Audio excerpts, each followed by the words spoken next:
Praise the Lord. Hallelujah. പ്രിയപ്പെട്ടവരെ, യേശു നമ്മോട് പറയാണ്, എൻ്റെ വാക്ക് കേൾക്കുവിനെന്ന്. യേശയ്യ 51 തിരുവചനം പറയുന്നു, കർത്താവിനെ അന്വേഷിക്കുന്നവരെ, രക്ഷ തേടുന്നവരെ, എൻ്റെ വാക്ക് കേൾക്കുവിൻ. നിങ്ങളെ വെട്ടിയെടുത്ത പാറയിലേക്കും നിങ്ങളെ കുഴിച്ചെടുത്ത ഗനിഗർഭത്തിലേക്കും നോക്കുവിനെന്ന്.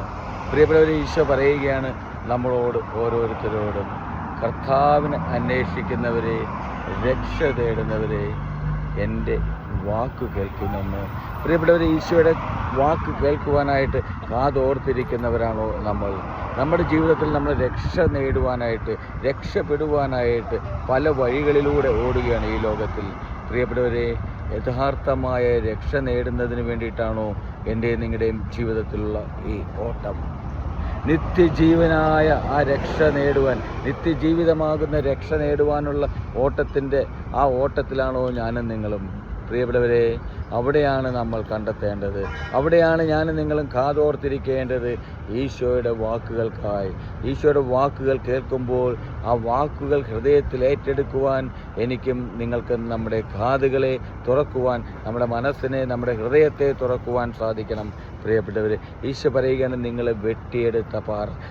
പ്രിയപ്പെട്ടവരെ, ആദിമ കാലഘട്ടത്തിലെ അബ്രാഹത്തെയും സാറയെയും ഓർക്കുവാനാണ് ഈശോ ഈ പാറ എന്നതിലൂടെ നമ്മെ ഓർമ്മപ്പെടുത്തുന്നത്. പ്രിയപ്പെട്ടവരെ, അബ്രാഹത്തിലൂടെ ലോകത്തിലെ ലോകത്തിൽ ജനതകളെ സൃഷ്ടിച്ച ദൈവം, നമ്മെ രൂപപ്പെടുത്തിയ ദൈവം, ഈശോ പറയുകയാണ്, നിങ്ങളെ കുഴിച്ചെടുത്ത ഗനിഗർഭത്തിലേക്ക് നോക്കുവിനെന്ന്. പ്രിയപ്പെട്ടവരെ, നമ്മെ രൂപപ്പെടുത്തിയ ദൈവത്തിലേക്ക് നോക്കുവാൻ ഈശോ തിരുവചനത്തിലൂടെ നമുക്ക് കാണിച്ചു തരികയാണ്. പ്രിയപ്പെട്ടവരെ, എൻ്റെയും നിങ്ങളുടെയും ജീവിതത്തിൽ നമ്മൾ കണ്ടെത്തേണ്ടത്, നമ്മൾ നോക്കേണ്ടത് ഒരു കേന്ദ്രബിന്ദുവിലാണ്. പ്രിയപ്പെട്ടവരെ, യേശു എന്ന രക്ഷകനായ ഈശോയിലേക്ക്. പ്രിയപ്പെട്ടവരെ, എൻ്റെയും നിങ്ങളുടെയും ജീവിതം ആ ഒരു നിത്യജീവിതത്തിന് വേണ്ടിയിട്ട് രക്ഷയാകുന്ന ഈശോയെ കാത്തിരിക്കുവാൻ എനിക്കും നിങ്ങൾക്കും നമ്മുടെ ജീവിതത്തിൽ സാധിക്കണം. ഹല്ലേലൂയ. ആമേൻ.